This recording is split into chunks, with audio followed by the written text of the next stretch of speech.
চাই পাহেন কাছে আহেন দাঁড়ায় রয়েছেন ও ভাই আসেন পরিবেশটা সুন্দর করেন না কে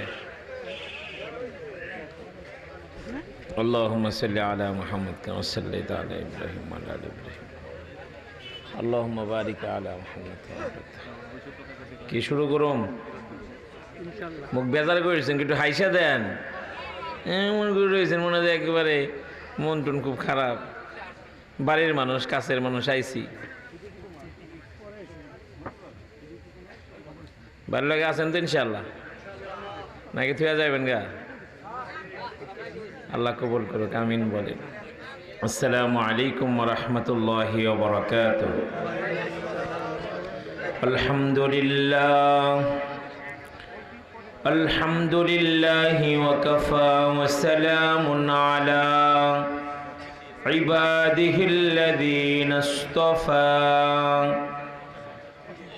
أما بعد فأعوذ بالله من الشيطان الرجيم بسم الله الرحمن الرحيم والذين آمنوا أشد حبا لله وقال تعالى منها خلقناكم وفيها نعيدكم ومنها نخرجكم تارة أخرى صدق الله العظيم في الحديث عن عائشة رضي الله عنها قالت قال رسول الله صلى الله عليه وسلم عذاب القبر حق أو كما قال عليه الصلاة والسلام اللهم صل على محمد وعلى آل محمد كما صليت على إبراهيم وعلى آل إبراهيم إنك حميد مجيد اللهم بارك على محمد وعلى آل محمد كما باركت على إبراهيم وعلى آل إبراهيم إنك حميد مجيد بلغ العلا بكماله كشف الدجى بجماله حسنت جميع خصاله صلوا عليه সকলে জবান খুলে পড়ুন বালাগাল উলা বি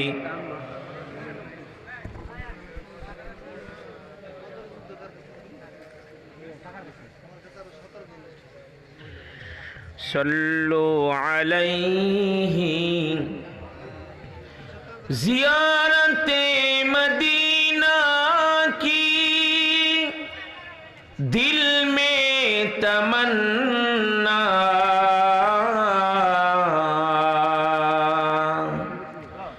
জিয়ারতে মদীনা কি দিল মে তমন্না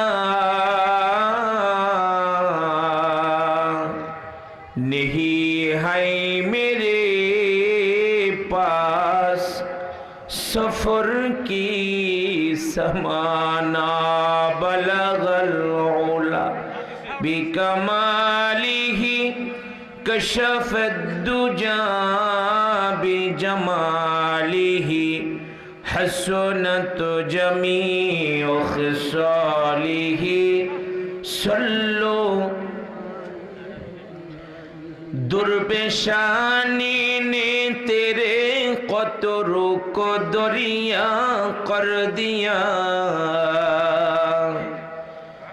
दुर्पेशानी ने तेरे कतरों को दरिया कर दिया, दिल को रोशन कर दिया, आँखों को बीना कर दिया। बलगल उला बिकमालिही कशफत दुजा बिजमालिही हसनत जमीउ खिसालिही। सल्लो আপন আপন করো রে মন, আপন তোমার হবে কে, মরার পরে সবাই বলবে তাড়াতাড়ি মাটি দে। যারা তোমার অতি আপন তারাই তোমায় পরাবে কাফন, কবরেতে করবে দাফন, মাটি দিবে মনে মন। বালাগাল উলা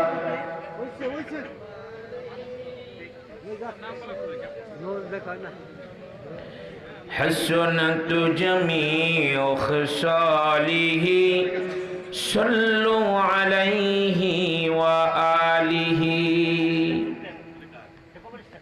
अल्हम्दुलिल्लाह।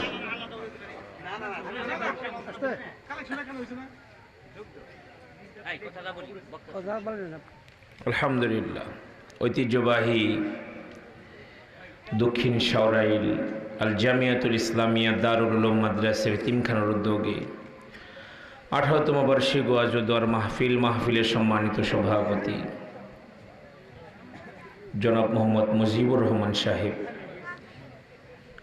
সম্মানিত প্রধান অতিথি, সম্মানিত উলামায়ে কেরাম, দূর দূরান্ত থেকে আগত আল্লাহ পাকের আশিকিন, জাকিরিন, শাকিরিন, মুহিব্বিন, মুরব্বিয়ানে কেরাম, আমার যুবক ভাইরা, পর্দার আড়ালের মা বোনেরা, আল্লাহর দরবারে শুকরিয়া যে আল্লাহ তাআলা আপনাদেরকে আমাকে ভালোবেসে মায়া করে রহমতি বরকতি জান্নাতের টুকরা বাগানে উলামায়ে দ্বীনদের সোহবতে, আল্লাহওয়ালাদের সোহবতে, নেককারদের সোহবতে, গুনাহ মাপের এই মাহফিলে আমাদেরকে আমাদের আল্লাহ আশার বসার তৌফিক দান করেছেন।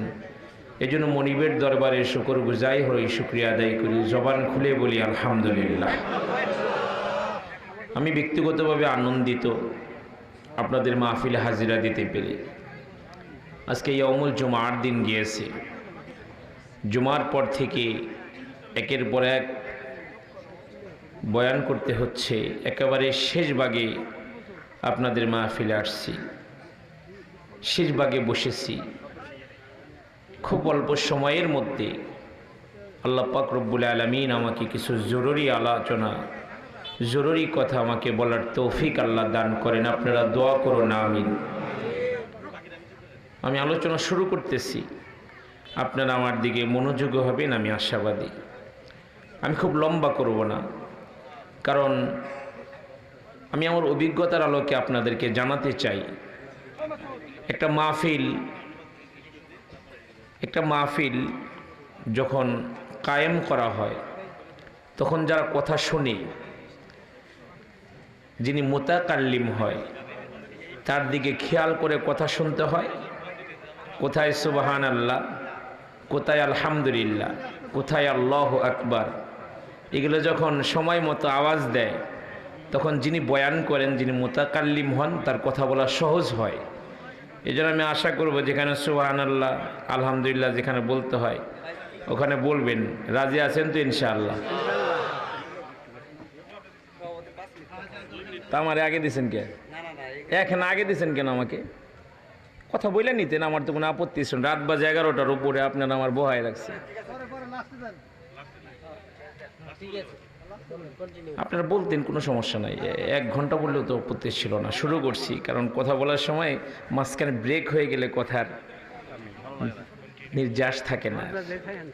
যাই হোক, আমার ভালো লেগেছে আপনারা যেভাবে কালেকশনে আপনারা সম্মিলিতভাবে সবাই যেভাবে এদিকে মোতাবজ্জ, আমি শান্তি পেয়েছি। আল্লাহ আপনাদের মাদ্রাসাকে কবুল করুক, আমিন বলেন সবাই।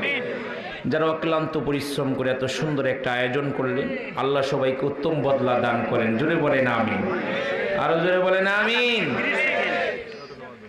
জি, ওই কত টাকা কালেকশন হয়েছে একটু দেন, বলে দেন, দেন বলে, যা আছে কপালে দেখা যাবে সকালে। আলহামদুলিল্লাহ, আধা মিনিট সময় নিচ্ছি, আমি আধা মিনিটে শেষ করব। আমাদের গত 15 তারিখ থেকে শুরু করে 29 তারিখ পর্যন্ত আজকে এই পর্যন্ত বিভিন্ন জায়গায় থেকে আমাদের এই মঞ্চে এসে পৌঁছেছে। আমাদের নগদ কালেকশন হয়েছে 10,22,000 টাকা। 10,22,000 টাকা আমাদের নগদ কালেকশন হয়েছে। এর মধ্যে 15 থেকে 20 মণ চাউল আছে এবং আমাদের আরো প্রায় 2 থেকে 2.5 লক্ষ টাকা বকেয়া আছে। ধন্যবাদ সবাইকে, সবাই ওয়াজ শুনবেন এবং ওয়াজের শেষে আমাদের তবরকের ব্যবস্থা আছে সবার জন্য, অবশ্যই তবরক নিয়ে যাবেন।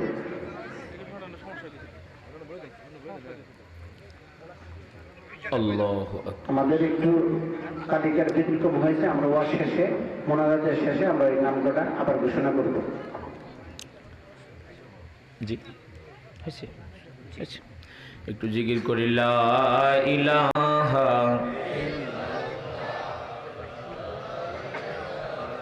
মুহাব্বতে পড়ুন, লা ইলাহা ইল্লাল্লাহ।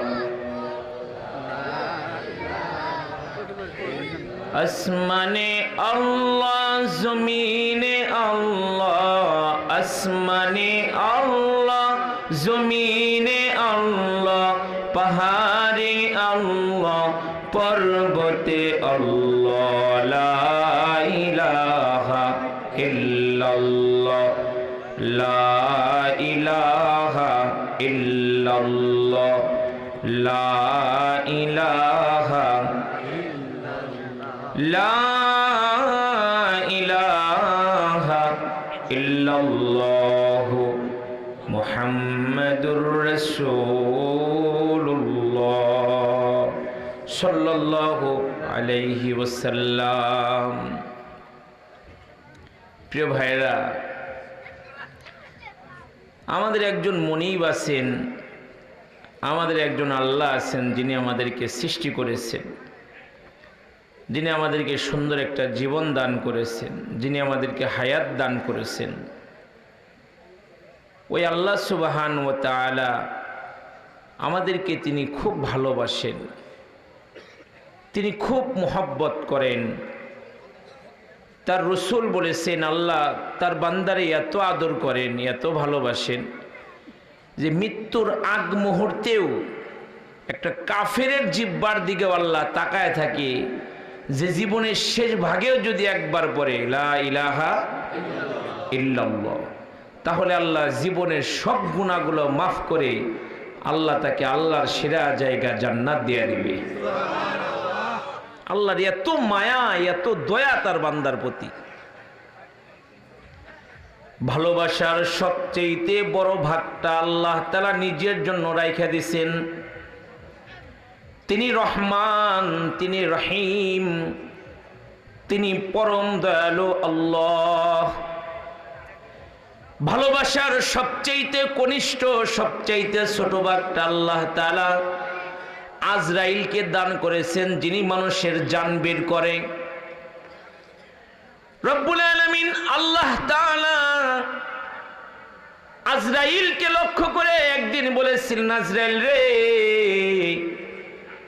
ভালোবাসার সবচাইতে বড় ভাগটা আমি আল্লাহ নিজের জন্য রেখে দিয়েছি।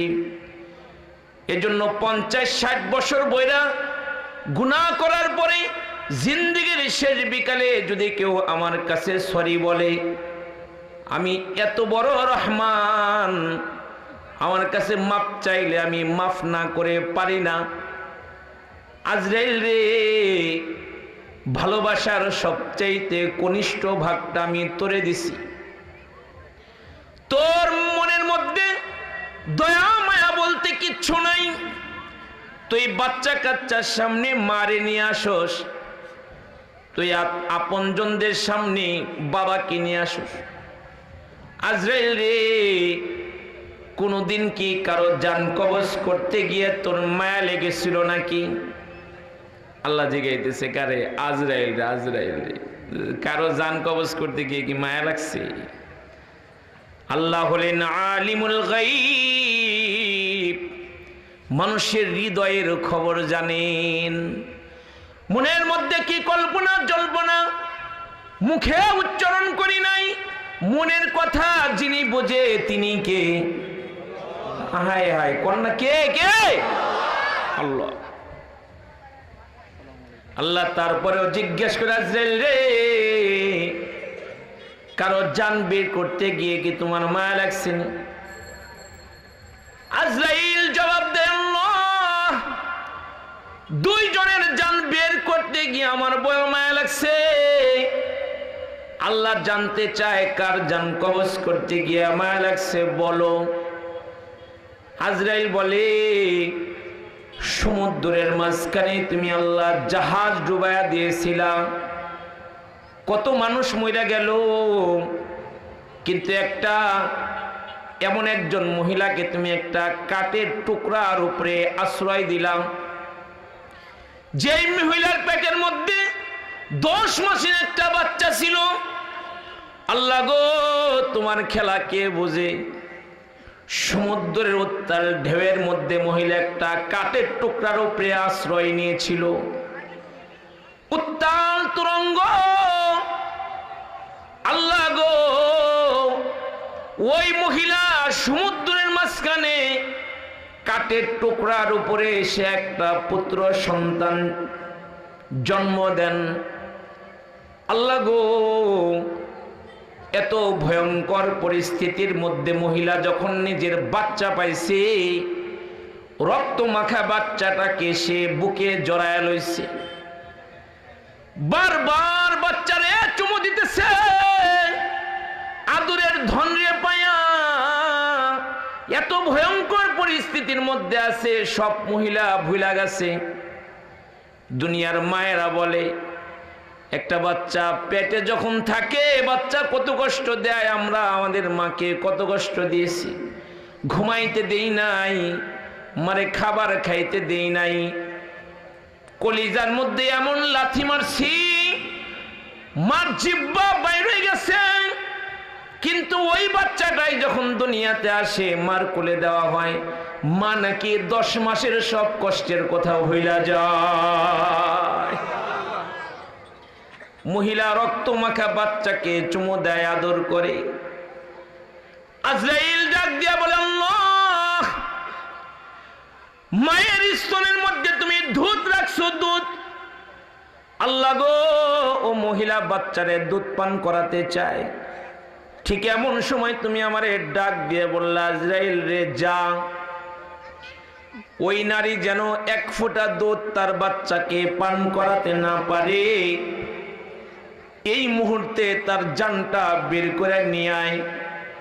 আল্লাহ গো, তোমার হুকুম মানতে গিয়ে আমি চলে গিয়েছিলাম সমুদ্রের মাঝখানে। আল্লাহ গো, চিন্তায় পড়ছি, আরে এ মা যদি এখন মইরা যায়, এই বাচ্চাটার কি হবে? এই বাচ্চাটার কি অবস্থা হবে মা যদি মইরা যায়? বড় মায়া লেগেছিল মাওলা, কিন্তু কি করব, তোমার হুকুম, মহিলার জান আমি বের করে নিয়ে এসেছিলাম। আল্লাহ, ও বাচ্চার জন্য বড় মায়া লেগেছিল। আর একটা বার একজনের জান কবজ করতে গিয়া মায়া লাগছে। কে সে? আজরাইল বলে, আল্লাহ, তোমার জান্নাতের কথা ভুইলা, ও যে সাদ্দার, তোমার জান্নাতের কথা ভুইলা নিজেই দুনিয়াতে জান্নাত বানাইছে, বিশাল বড় এলাকা নিয়ে তার জান্নাতকে সাজাইছে, জান্নাতের মধ্যে সুন্দর কামরা বানাইছে। সে শুনেছে তোমার জান্নাতের মধ্যে হুর আছে। আল্লাহ দুনিয়ার সুন্দরী সুন্দরী নারী দিয়ে সে তার দুনিয়ার জান্নাতকে সাজাইছে। আল্লাহ জান্নাত রেডি হয়ে গিয়েছে, উদ্বোধন করার জন্য সে হাজার হাজার বাহিনী নিয়ে রওনা করছে, জান্নাত উদ্বোধন করবে। ইয়া আল্লাহ জান্নাতের গেট বরাবর চলে গেছে। ঠিক ওই সময় তুমি আমাকে ডাক দিয়ে বললা, আজরাইল রে যা যা যা, ও আমার জান্নাতের কথা ভুইলা, দুনিয়াতে ও জান্নাত বানাইছে, যা ও যেন দুনিয়ার ওই জান্নাতের মধ্যে না ঢুকতে পারে। এই মুহূর্তে গিয়ে ওর জানটা বের করে নিয়ে আয়। আল্লাহ তোমার হুকুম মানতে গিয়া আমি সাদ্দাতের দুনিয়ার জান্নাতের সামনে গিয়ে দাঁড়িয়ে গিয়েছিলাম। সাদ্দাত বাহিনী নিয়ে যখন গেট বরাবর চলে আসছে, আমি আরাবিয়ানের এক সুরতে ওইখানে দাঁড়ায় রয়েছি। ও আমাকে দেখা গালমন্দ করতেছিল, কে রে আমার জান্নাতের গেটের সামনে। আমি সাদ্দাতকে লক্ষ্য করে ডাক দিয়ে বলেছিলাম, ও সাদ্দাত তোমার সাথে আমার একটা জরুরি কথা আছে, জরুরি আলাপ আছে। সাদ্দাত আমাকে ধমক দিয়ে বলেছিল, তোর কি কথা বলার আর সময় নাই? আজকে আমি আমার জান্নাতকে উদ্বোধন করব, আর এটাকে ডিস্টার্ব দেওয়ার জন্য এসেছো। যাও যাও যাও, দূর হয়ে যাও, ভেগে যাও। তখন আমি সাদ্দাতকে ডাক দিয়ে বলেছিলাম, যেই কথা নিয়ে আমি আসছি এক মুহূর্ত বিলম্ব করা যাবে না, এক্ষণ শুনতে হবে। সাদ্দাত আমাকে বারবার ধমক দিতেছিল। আমি যাইতে যাইতে তার সোয়ারের কাছে চলে গিয়েছিলাম, যেটার উপরে সে বসে রয়েছে। সোয়ারের কাছে গিয়ে সোয়ারের লাগামটা ধইরা আমি আস্তে করে একটা ঝাঁকি মেরেছিলাম। সাদ্দাতের কলিজার মধ্যে খবর হয়ে গিয়েছে, কে রে এটা, এত বড় সাহস। সাদ্দাতের ভিতরে ভয় কাজ করতেছিল। আজরাইল বলেন, তখন আমি তাকে ডাক দিয়ে বলেছিলাম, মাথাটা নিচু করো, আমার জরুরি কথা এখন শোনা লাগবে। সাদ্দাত তার মাথাটাকে নিচু করে দিয়েছিল। আমি ডাক দিয়ে বলেছিলাম, সাদ্দাত রে আমি দুনিয়ার কোনো ফকির না, আমি দুনিয়ার কোনো মানুষ না, আমি আজরাইল তোর জান বের করার জন্য চলে এসেছি। সাদ্দাত চোখের পানি ছেড়ে দিয়ে হাউমাউ করে কান্না শুরু করছে। আজরাইল ভাই বড় শখ করে দুনিয়াতে জান্নাত বানাইছি, একটু সময় দাও।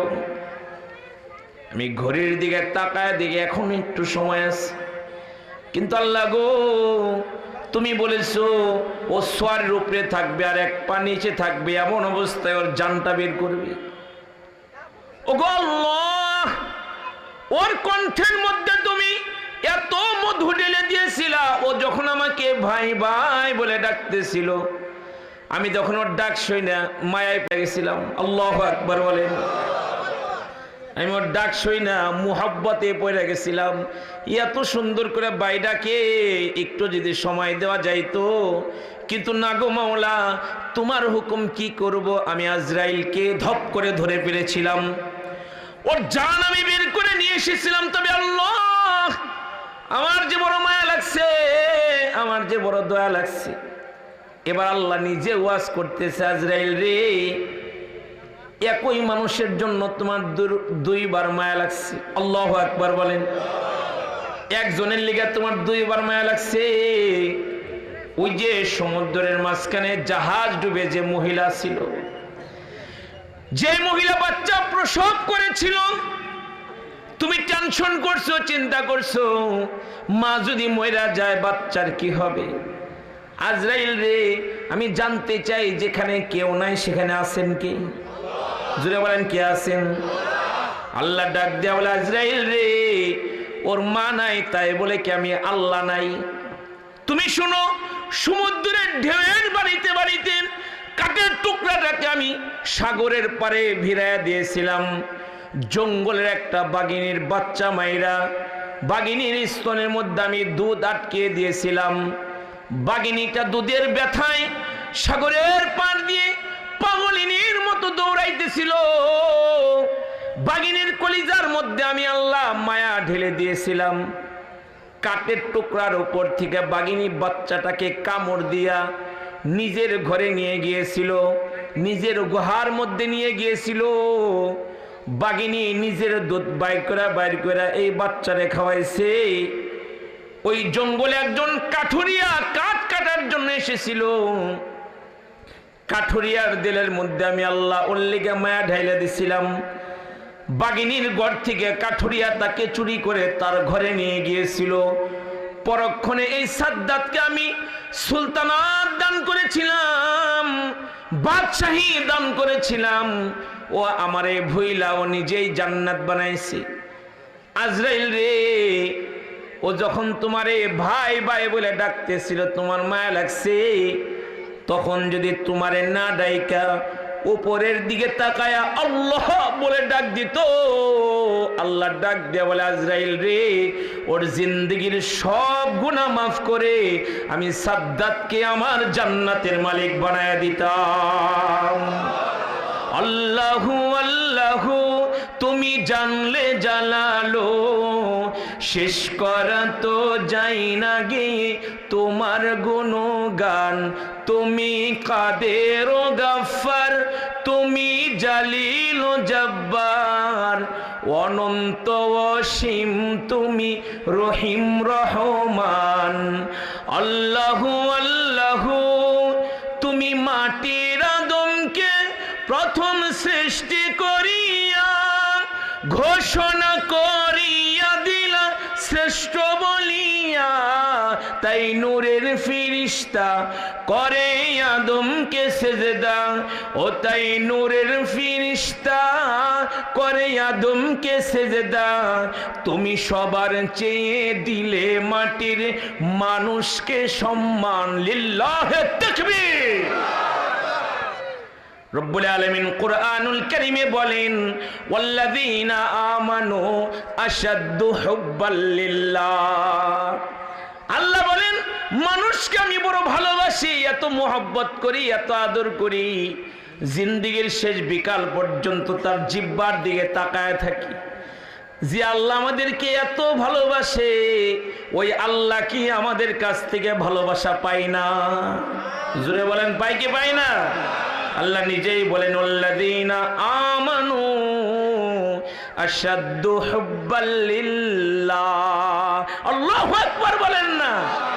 আল্লাহ বলে মুমিন যারা, ইমানদার যারা, তারা আল্লাহরে সিরিয়াস ভালোবাসে। আমরা আল্লাহরে ভালোবাসি কি বাসি না? কম না বেশি? কত বেশি বলেন? সবচাইতে বেশি।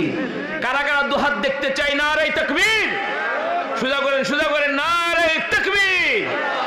নাড়াচাড়া দেন তো, নাড়াচাড়া দেন দি। মাশাআল্লাহ, কত সুন্দর লাগতেছে। আল্লাহ আমাদেরকে কবুল করুক, বলেন আমিন। হাত নামান। আমার ভাইয়েরা, আমার বাবাজিরা, আমাদের একজন আব্বা আছে। শুধু আমাদের আব্বা না, এ মিল্লাতের বাপ, এ জাতির বাপ। নাম কি বলেন তো দু একজন? হ্যাঁ, হযরতে ইব্রাহিম খলিলুল্লাহ। আমাদের আব্বার নাম কি? হযরত ইব্রাহিম খলিলুল্লাহ। মুসাব্বা লাগায় উল্টা পাল্টা কইবেন না কিন্তু। স্বৈরাচারের জমানায় অনেক বুঝাইছি, বুঝ নেয় নাই। বলতাম মাইক সামনে থেকে কাইরে নিয়ে, কিরে ভাই কাইরেন কে? কয় জাতির পিতা অমুক রে কইতে হইব, না কইলে ওয়াজ করুন যাব না। আল্লাহ হেদায়েত দান করুক, আমিন বলেন সবাই। জাতির পিতা হযরত ইব্রাহিম খলিলুল্লাহ আমাদের আব্বা। আব্বার দিলের মধ্যে, বুকের মধ্যে, কলিজার মধ্যে আল্লাহর জন্য কি পরিমাণের প্রেম প্রীতি ভালোবাসা ছিল। ছোট্ট একটা হাদিসের গল্প আপনাদেরকে শোনাই। নবী ইব্রাহিম একদিন মরুভূমির মধ্যে ছাগলের পাল চড়াইতেছে। ওই পাশ দিয়ে একজন পথিক হেঁটে যায় আর মিষ্টি সুরে কি যেন বলে। নবী ইব্রাহিম কানটা খাড়া করে শুনে কি বলে সে। নবী ইব্রাহিম ভালো করে খেয়াল করে শুনে পথিক বলতেছে, سبحان ذي الملك والملكوت سبحان ذي العزة والعظمة والهيبة والقدرة والكبرياء والجبروت الله أكبر বলেন পথিকের কণ্ঠে বাজতেছে পবিত্রতা সেই সত্তার যিনি জমিন ও আসমানের বাদশা পবিত্রতা সেই সত্তার যিনি মহত্ব বরত্ব যিনি দাপটের মালিক পথিকের কণ্ঠে যখন বাবা ইব্রাহিম মাওলার প্রশংসা শুনছে নবী ইব্রাহিম দিওয়ানা হয়ে গেছে এত সুন্দর কণ্ঠ আর এই কণ্ঠ দিয়ে আমার মাওলার এত সুন্দর করে প্রশংসা করতেছে যায় দৌড়ছে ওই লোক রে দৌড়ে বলে ভাই প্লিজ আর একবার একটু বলো না খুব মজা লাগছে আমার কাছে পথিক কয় কোয়া বাড়ি কিন্তু আমাকে পারিশ্রমিক দেওয়া লাগবে নবী ইব্রাহিমকে কি চাও তুমি বলে আমি চাবো না আপনি কি দিবেন এটা কোন আল্লাহর পাগল আমাদের আব্বা বলে কি এই যে বিশাল বড় ছাগলের পাল দেখা যায় তুমি দেখতেছো তুমি যদি আমার আল্লাহর প্রশংসা শোনাও এই অর্ধেক পাল ছাগল আমি তোমার হাদিয়া দিয়ে দেব আরো জোরে সুবহানাল্লাহ পথিক তেলাওয়াত শুরু করলো নবী ইব্রাহিম শুই না আবারও মাতোয়ারা হয়ে গেল নবী ইব্রাহিম পথিকরে জড়ায় ধরে বলে ভাই প্লিজ আর একবার পথিক বলে এখন কি দিবা আল্লাহর খলিল বলে বাকি অর্ধেক পাল তোমারে হাদিয়া দিয়া দিব সুবহানাল্লাহ নবী ইব্রাহিম তার মধুর কণ্ঠে মাওলার প্রশংসা শুনলো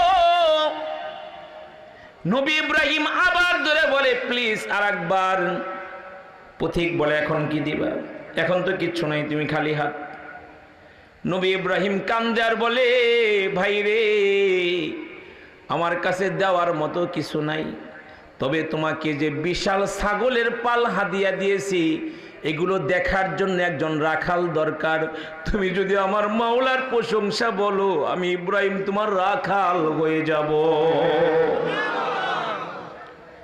পথিক নবী ইব্রাহিম খলিলকে জড়ায় ধরছে আল্লাহর খলিল আমি দুনিয়ার কোনো মানুষ না আমি ফেরেশতা চেক করার লেগে আসছিলাম তুমি তোমার আল্লাহরে কত ভালোবাসো ও আমার বাপ ভাইয়েরা পর্দার আড়ালের মা বোনেরা আমাদের আব্বা আল্লাহরে কত ভালোবাসে ওই রকম ভালোবাসা আমাদের সিনার মধ্যে রাখার দরকার আছে না নাই জুড়ে বলেন আছে না নাই ওই মোহাব্বত যদি মুমিনের কলিজার মধ্যে ঢুইকা যায় কোন বেঈমান ওই ভালোবাসা সিনে আনিতে পারে না আওয়াজ করে বলেন ঠিক কি না সে যদি পুরুষ মানুষ হয় তার বুক থেকে আল্লাহর ভালোবাসা সরানো যায় না এই মানুষটা যদি কোনো মহিলাও হয় তার বুকের ভিতর থেকে ওই ভালোবাসা কাইরা নেওয়া যায় না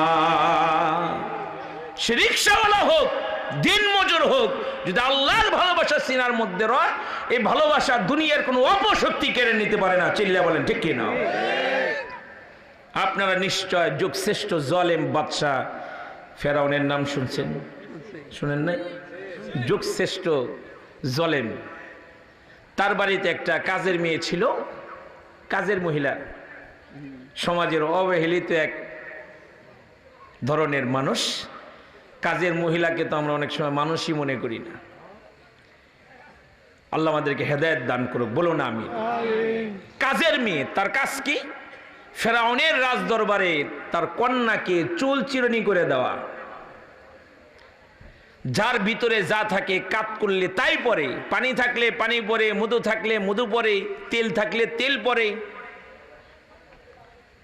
তো একদিন চুল চিরুনি করতে গিয়ে হঠাৎ করে চিরুনি হাত থেকে পড়ে গিয়েছে পড়তে পারে কি পারে না কাজ করার সময় পড়তে পারে না তো পড়ে যাওয়ার পরে যখন ওইটা উঠাবে তখন জবান দিয়ে বের হয়ে গিয়েছে আল্লাহ আল্লাহ ফেরাউনের মেয়ে ঘুরে বলে কি রে তুই কারে ডাক দিলি তুই কি মুসার খোদারে পুরো ইমান এনেছিস নাকি বলে জি কেন তুই কি আমার বাবাকে মানিস না প্রশ্নই ওঠে না তোমার বাবা কিসের খোদা তোমার বাবারে যে বানাইছে আমারে সে বানাইছে তোমারে সে বানাইছে মেয়ে মানতে রাজি না কারণ গায়ে ভালো তার বাছুর ভালো দুধ গনে হয় ঘি বাপ ভালো তার বেটা ভালো মা গুনে হয় জি চিল্লা বলেন ঠিকই না দৌড়ায় বাবার কাছে গিয়া বলে, বাবা গো, তোমার বাড়িতে থেকে তোমার টাকা পয়সা নিয়ে কত বড় সাহস, কাজের মেয়ে, এ তোমারে মানে না, এ মানে মুসার খোদারে। ফেরাউনের মাথা নষ্ট হয়ে গেল। জল্লাদকে দিয়ে কাজের মেয়েটাকে ধরে রাজদরবারে নিয়ে গেল। আসামির কাঠগড়ায় দাঁড় করায় বলে, কিরে, কি শুনলাম, কথা কি সত্য নাকি? ইমানি শক্তি সহকারে মেয়েটা বলে, কাজের মেয়ে। বলে, কাজের মেয়ের কথা বলতেছে, কাজের মেয়ে। ইমানি শক্তির সাথে বলে, যা শুনেছেন সত্য শুনেছেন। ফিরআউন ডাক দেয়া বলে, আমি কি করতে পারি জানিস? কাজের মেয়েটা বলে, আপনার যা মন চায় তাই করেন, আমার কোনো আপত্তি নাই। সুবহানাল্লাহ বলেন। জল্লাদকে ডাক দিয়ে বলে, জল্লাদ রে, এমন একটা শাস্তি দিবে যেন যুগ যুগ মানুষ মনে রাখে। জল্লাদ ওর হাতের মধ্যে পেরাক লাগা, পায়ের মধ্যে পেরাক লাগা। চিন্তা করা যায়, জীবিত একজন মানুষের হাতের মধ্যে পেরাক দিতেছে, পায়ের মধ্যে পেরাক দিতেছে। ও আমার পর্দার আড়ালের মা বোনেরা, গভীর মনোযোগ। জীবিত একজন মানুষকে হাতের মধ্যে পেরাক ঢুকাইতেছে, পায়ের মধ্যে পেরাক ঢুকাইতেছে। অন্যায় কি? চুরি ডাকাতি করে নাই, জেনা ব্যভিচার করে নাই, আল্লাহর ভালোবাসা সিনার মধ্যে ঢুকাইছে। এজন্য ফেরাউনের অত্যাচার সহ্য করতে হচ্ছে। কথা বলেন ঠিক কি না?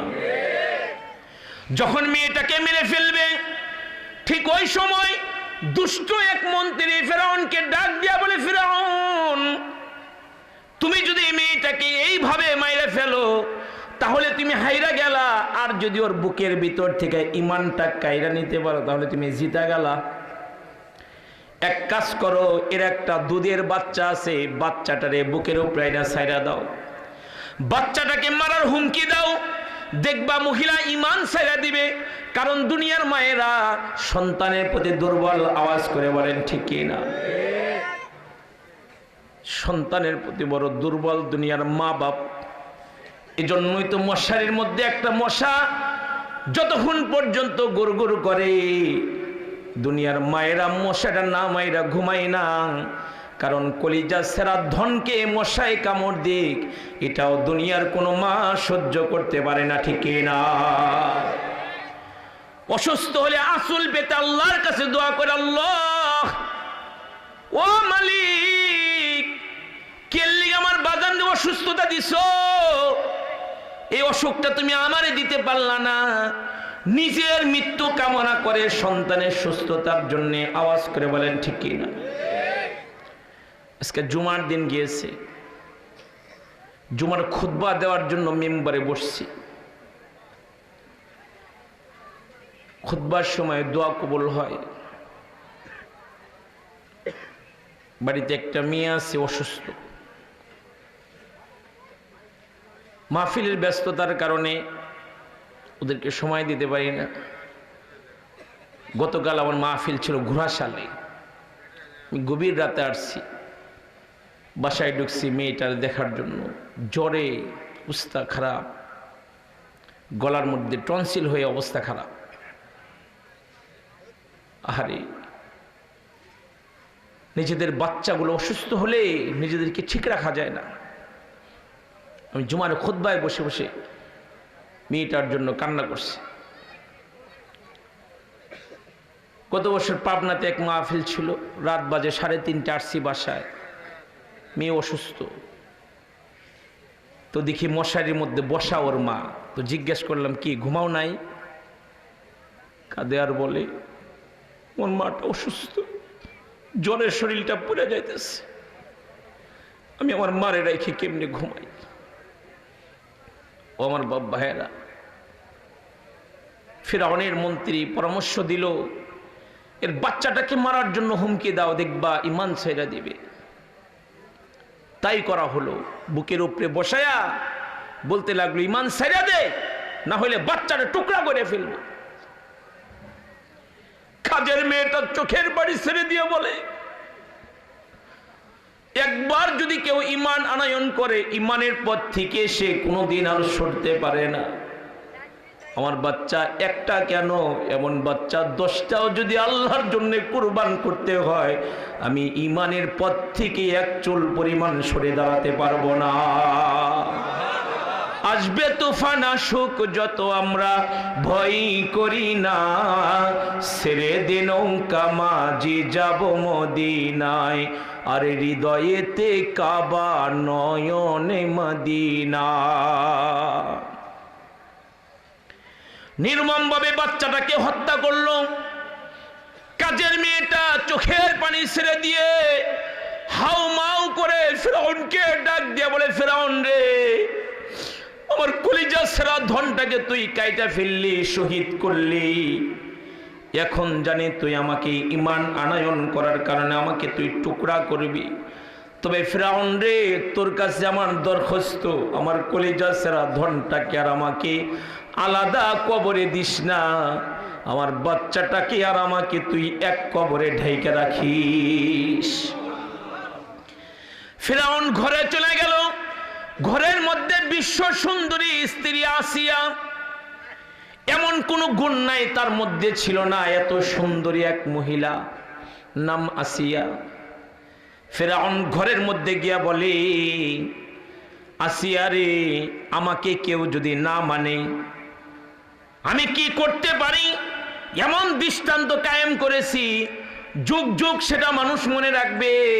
আসিয়া জিজ্ঞাসা করে, কি করছো? বলে, ওই যে কাজের মেয়েটা ছিল, ওরে তো মারছি, ওর বাচ্চা সহ মারছি, যেন কোনোদিন এরকম সাহস কেউ না করে।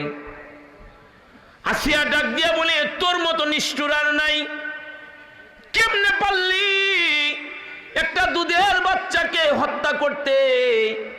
কিভাবে পারলি কাজের মেয়েটাকে এরকম করে মারতে? আসিয়া ডাক দিয়া বলে, ফিরআউন রে, তুই কাজের মেয়েরে মারলি, তুই আমাকে কি করবি? আমিও তো আমার মাওলারে পায়ে গেছি, আমিও তো আমার আল্লাহরে পায়ে গেছি। ফিরআউন বলে, চুপ, আরেকটা বার বলবি না। তুই যদি আমাকে না মানিস, বাহিরের মানুষ আমাকে পাত্তা দিবে না, তোর সিদ্ধান্ত তুই পরিবর্তন কর। আসিয়া ডাক দিয়া বলে, মুমিনের এক জবান, আল্লাহু আকবার বলেন না, মুমিনের এক জবান। ফিরআউন সময় দিল, কিন্তু কিসের সময়, কিসের গমায়? সকালবেলায় রাজ দরবারে ফিরআউন আসিয়াকে তলব করলো। আসিয়া চলে আসলো মন্ত্রী পরিষদের সামনে। আসিয়াকে ডাক দেয়া বলে, আসিয়া রে, কি সিদ্ধান্ত নিয়েছো? আসিয়া মুস্কি হেসে দিয়ে বলে, ঘরের মধ্যে যা বলেছি এখনো আমি তাই বলবো, আমি আমার মাওলারে পায়ে গেছি। ফিরআউনের মাথা হিট হয়ে গেল বাবা।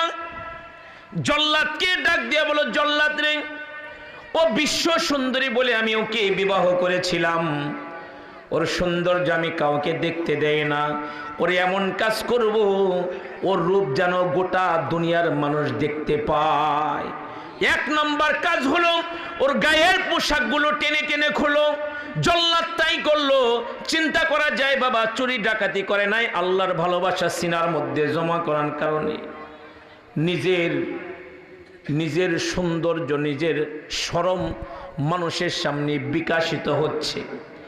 কাপড়গুলো টাইনে টাইনে খুললো বাবা, হাতের মধ্যে পেরাক লাগাইলো, পায়ের মধ্যে পেরাক লাগাইলো।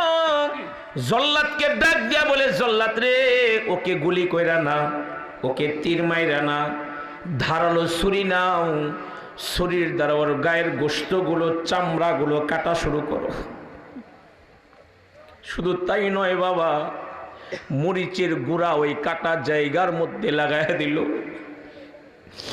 আসিয়া জমিনে দাঁড়ায়া আসমানের মালিক আল্লাহরে ডাক দিছে, আল্লাহ রব্বি বিনিলি ইনদাকা বাইতান ফিল জান্নাহ ওয়া নাজ্জিনি মিন ফিরআউন। আসিয়া আল্লাহরে ডাক দিছে, আল্লাহ এই ডাকটা 7 আকাশ পাড়ি দিয়ে আরশে আজিমের চৌকাটের সাথে গিয়া ধাক্কানো শুরু করছে। সুবহানাল্লাহ বলেন। আল্লাহ দোয়া কবুল করেছি। আসিয়াকে এরকম ভাবে নির্মম ভাবে শহীদ করলো। আমার ভাইয়েরা, আমার বাবাজিরা, কেন করলো? আল্লাহর ভালোবাসা সিনার মধ্যে জমা করার কারণে হইল। কাজের মেয়েটা জীবন দিল, ইমান দিল না। আসিয়া জীবন দিল, ইমান দিল না। আমার আপনার নবী, নবী দু জাহান, সরকারে দু আলম, নবীর আদরের বিবি খাদিজাতুল কুবরা রাদিয়াল্লাহু আনহা, এত ভালো একজন নারী, যেই নারীকে স্বয়ং আল্লাহ জিবরাইলের মাধ্যমে সালাম পাঠিয়ে